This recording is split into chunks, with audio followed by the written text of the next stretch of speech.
दुनिया ने निकाला ऐतिहासिक रक्षा बजट। अमेरिका ने किया चीन को पीछे, चीन आया घुटनों के नीचे। टॉप 3 में आया भारत, दुश्मनों की खराब हुई हालत। दोस्तों, ये वीडियो काफी ज्यादा इंटरेस्टिंग होने वाली है, इसलिए इस वीडियो को शुरू से लेकर आखिरी तक जरूर देखिएगा। और आपको भी इस वीडियो के बाद गर्व होगा कि भारत ने एक ऐतिहासिक जगह पर अपना दबदबा बनाए रखा है। अमेरिका ने एक ऐसा काम कर दिया है जिसको देखने के बाद पूरी दुनिया हैरान हो गई है। आप ये बात अच्छे से जानते हैं कि हर देश चाहता है उनका देश आगे बढ़े, लेकिन किसी के चाहने से हो नहीं सकता। सिपरी की एक रिपोर्ट सामने निकल के आई है। इससे एक ऐसी खबर सामने निकल के आ रही है जिससे आपको भी गर्व होगा कि आप एक भारतवासी हैं। यहाँ पर भारत ने अपना दबदबा पहले की तरह ही बनाकर रखा हुआ है। और आप ये बात भी अच्छे से जानते होंगे कि भारत कभी भी रक्षा को लेकर हल्के में नहीं रहता है। यही वजह है कि यहाँ पर सिपरी ने भी ये बात साबित कर दी है कि भारत कभी भी पीछे रहने वालों में से नहीं है। दोस्तों, भारत की बढ़ती ताकत के लिए आप नीचे कमेंट बॉक्स में जय हिंद लिखना ना भूले। तो चलिए बढ़ते हैं वीडियो की तरफ। दोस्तों, एक रिपोर्ट निकल के सामने आई है जिसको देखने के बाद दुनिया के सभी देश हैरान हो गए हैं। आपको बता दें कि ये रिपोर्ट सिपरी की तरफ से निकल के आई है। आपको बताते चलिए कि सिपरी क्या है। इसकी तरफ से हर साल एक रिपोर्ट जारी की जाती है जिसमें ये बताता है कि कौन से देश ने अपनी सेना के ऊपर कितना पैसा खर्च किया है और कौन सी सेना कौन से देश में कितनी ज्यादा मजबूत हुई है पिछले साल के मुकाबले। और यहाँ पर यही इंस्टीट्यूट है जो ये बताता है कि कौन से देश ने कितने हथियार को एक्सपोर्ट किया है। और यही वजह है कि दुनिया के बड़े बड़े देश इस रिपोर्ट का इंतजार करते हैं। दोस्तों, दुनिया के जितने भी बड़े बड़े देश हैं वो कभी भी अपना सैन्य बजट सटीक नहीं बताते हैं। और यही वजह है कि यहाँ पर दुनिया के बड़े बड़े देश हैं जो कि सिपरी की रिपोर्ट का इंतजार करते हैं, क्योंकि इसके बारे में मिलता है कि सिपरी की रिपोर्ट बिल्कुल सटीक बजट निकालकर सबके सामने रखती है। और सिपरी की तरफ से ये खबर निकल के आई है कि यहाँ पर इस बार जो डिफेंस बजट दुनिया भर के सामने निकल के आया है उसने एक बार पूरी दुनिया का रिकॉर्ड तोड़ दिया है। आपको बता दें कि यहाँ पर इस बार 2.2 ट्रिलियन का बजट पूरी दुनिया ने अपने रक्षा बजट के लिए निकाला है। अभी जो हमने आपको ये पूरी दुनिया का बजट बताया है, इसमें से इसका जो 65% बजट है वो सिर्फ और सिर्फ 5 देशों का है, जिसमें शामिल है अमेरिका, चाइना, इंडिया, ब्रिटेन और रूस। और सिपरी ने हमें ये भी बताया है कि यहाँ पर पिछले साल यानी 2021 में अमेरिका का बजट $800 बिलियन को क्रॉस कर चुका है। और अगर हम यहाँ पर अमेरिका के कुल 4 साल के रक्षा बजट को जोड़ देंगे तो यहाँ पर भारत की टोटल जीडीपी के बराबर की रकम निकल के सामने आ जाएगी।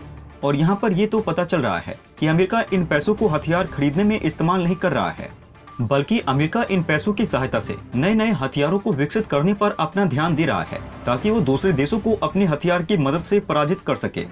दोस्तों, यहाँ पर अमेरिका अपने रक्षा बजट के पैसों का इस्तेमाल हथियार बनाने में कर रहा है। यहाँ पर अमेरिका ने अपनी साइंटिस्ट को बोल दिया है कि आप आधुनिक से आधुनिक हथियार बनाइए, जिससे कि अमेरिका की ताकत बढ़ सके और दुनिया का कोई भी ऐसा देश मौजूद ना हो जिसके पास अमेरिका जैसा हथियार मौजूद हो। यहाँ पर अमेरिका ये बात अच्छे से जान चुका है कि आने वाले कुछ सालों के अंदर ही अमेरिका और चीन की आमने सामने की टक्कर हो सकती है। यही वजह है कि यहाँ पर अमेरिका अपने आप को अभी से मजबूत करने की ओर अपना कदम बढ़ा रहा है, क्योंकि अमेरिका ये बात अच्छे से जानता है कि यहाँ पर अगर उसने चीन को हल्के में लिया तो अमेरिका को काफी भारी नुकसान उठाना पड़ सकता है। यहाँ पर अमेरिका की सोच ये है कि वो चीन से 20 साल आगे सैन्य तौर पर रहना चाहता है। दोस्तों, यहाँ पर चाइना की तरफ से ये बोला गया था उसका जो सैन्य बजट है $250 बिलियन का है, लेकिन जबकि सिपरी की रिपोर्ट के मुताबिक चाइना का बजट $293 बिलियन का है। यहाँ पर अगर आप अमेरिका और चीन को मिलाएंगे तो यहाँ पर आप भी ये बात अच्छे से समझ गए होंगे कि अमेरिका के कंपैरिजन में यहाँ पर चीन का रक्षा बजट कुछ भी नहीं है।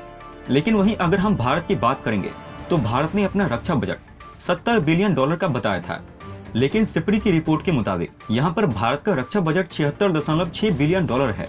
दोस्तों, अगर हम ब्रिटेन की बात करेंगे तो यहाँ पर ब्रिटेन ने 2021 में रूस को भी पीछे छोड़ दिया है और अपना स्थान चौथे नंबर पर बनाया है, जिसमें ब्रिटेन ने $68.4 बिलियन अपने रक्षा बजट के लिए निकाला है।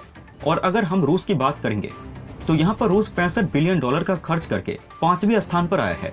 इस चीज के माध्यम से आप इतना तो समझ गए होंगे कि टॉप के जो 3 देश हैं जिनमें शामिल है अमेरिका, ब्रिटेन और भारत, ये तीनों अपने रक्षा बजट को लगातार बढ़ाते हुए चले जा रहे हैं, क्योंकि यहाँ पर आप ये बात अच्छे से जानते हैं कि इन तीनों को पता चल गया है उनका दुश्मन एक है और वो चीन ही है। और वहीं अगर हम सऊदी अरब की बात करें तो सऊदी अरब जो कि 5वें स्थान पर आता था वो अब पीछे चला गया है, अब 7वें स्थान पर पहुंच गया है। पहले सऊदी अरब के बारे में मिलता है कि इसका रक्षा बजट भारत के रक्षा बजट से भी अधिक चला जाया करता था, लेकिन यहाँ पर अब सऊदी अरब अपने रक्षा बजट पर ध्यान नहीं दे रहा है। दोस्तों, यहाँ पर जिस तरीके से चीन अपने आप को मजबूत करता हुआ चला जा रहा है उसको देखते हुए क्या भारत को भी अपने रक्षा बजट को बढ़ाना चाहिए। इस विषय में आपको क्या लगता है? आप अपनी राय हमें नीचे कमेंट बॉक्स में लिखकर बता सकते हैं। दोस्तों वहीं दूसरी तरफ रूस और यूक्रेन के युद्ध को 2 महीने से ज्यादा का समय हो गया है। इस बीच इंडोनेशिया ने रूसी राष्ट्रपति व्लादिमीर पुतिन और यूक्रेन के राष्ट्रपति दोनों को नवंबर में होने वाले ग्रुप ऑफ 20 यानी कि G20 शिखर सम्मेलन में आमंत्रित किया है। इस बात की जानकारी इंडोनेशिया के राष्ट्रपति जोको विडोडो ने दी है। एक वर्चुअल प्रेस कॉन्फ्रेंस में बोलते हुए विडोडो ने कहा कि इंडोनेशिया शांति के प्रयास में योगदान देने के लिए तैयार है।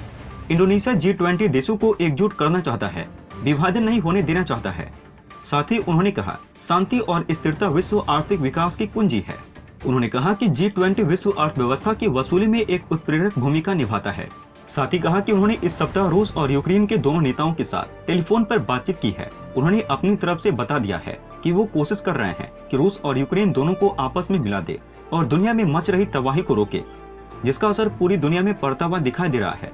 गुरुवार को विडोडो और पुतिन ने फोन पर बातचीत में रूसी इंडोनेशियाई सहयोगी के मुद्दों और G20 की गतिविधियों के विभिन्न पहलुओं पर चर्चा की थी। वहीं बुधवार को जेलेंस्की के साथ बातचीत में विडोडो ने यूक्रेन के राष्ट्रपति के हथियारों के अनुरोध को ठुकराते हुए कहा कि इंडोनेशिया मानवीय सहायता प्रदान करने के लिए तैयार है। इन सब के बीच रूस ने यूक्रेन पर हमले और तेज कर दिए हैं। समाचार एजेंसी के अनुसार रूस ने शनिवार को कहा उसकी तोपखानी इकाइयों ने रात भर में 389 यूक्रेनी ठिकानों को निशाना बनाया है।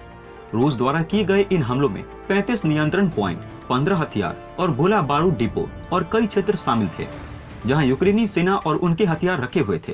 रूस के रक्षा मंत्रालय ने कहा उनकी मिसाइल ने 4 गोला बारूद और ईंधन डिपो को निशाना बनाया है। दोस्तों जिस तरीके से रूस और यूक्रेन आज आपस में लड़ रहे हैं, इसी को देखते हुए यहाँ पर पूरी दुनिया ने अपने रक्षा बजट को बढ़ाया है और ये बात पूरी दुनिया अच्छे से समझ गई है कि अगर अपने देश को मजबूत करना है तो अपने देश की सेना को मजबूत करना बहुत जरूरी है। और साथ ही पूरी दुनिया ये बात भी समझ गई है कि अगर उनके देश में आधुनिक हथियार मौजूद होंगे तो उनके देश का दुश्मन कुछ भी नहीं बिगाड़ पाएंगे। इसलिए अमेरिका ने इस पर काम करना भी शुरू कर दिया है और अपने साइंटिस्ट को बोल दिया है कि वो ऐसे ऐसे हथियार का आविष्कार करे जो कि दुनिया के किसी देशों के पास मौजूद ना हो, जिससे कि उसका तोड़ किसी भी देश के पास ना हो। इस विषय में आपको क्या लगता है?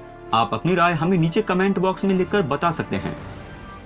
दोस्तों अंत में हम आपसे एक महत्वपूर्ण जानकारी साझा करने जा रहे हैं। नीचे डिस्क्रिप्शन में दिए गए लिंक पर जाकर आप इंडियन आर्मी मर्चेंडाइज खरीदकर सपोर्ट कीजिए और पूरे देश का हौसला बढ़ा दीजिए। जाने से पहले वीडियो को लाइक और शेयर करें तथा चैनल को सब्सक्राइब करना न भूलें। तब तक के लिए धन्यवाद। जय हिंद, जय भारत। अच्छा सुनो, चैनल को सब्सक्राइब करो, उसके बाद घंटी बजा देना ताकि अगली वीडियो आपसे मिस ना हो पाए। Thank you.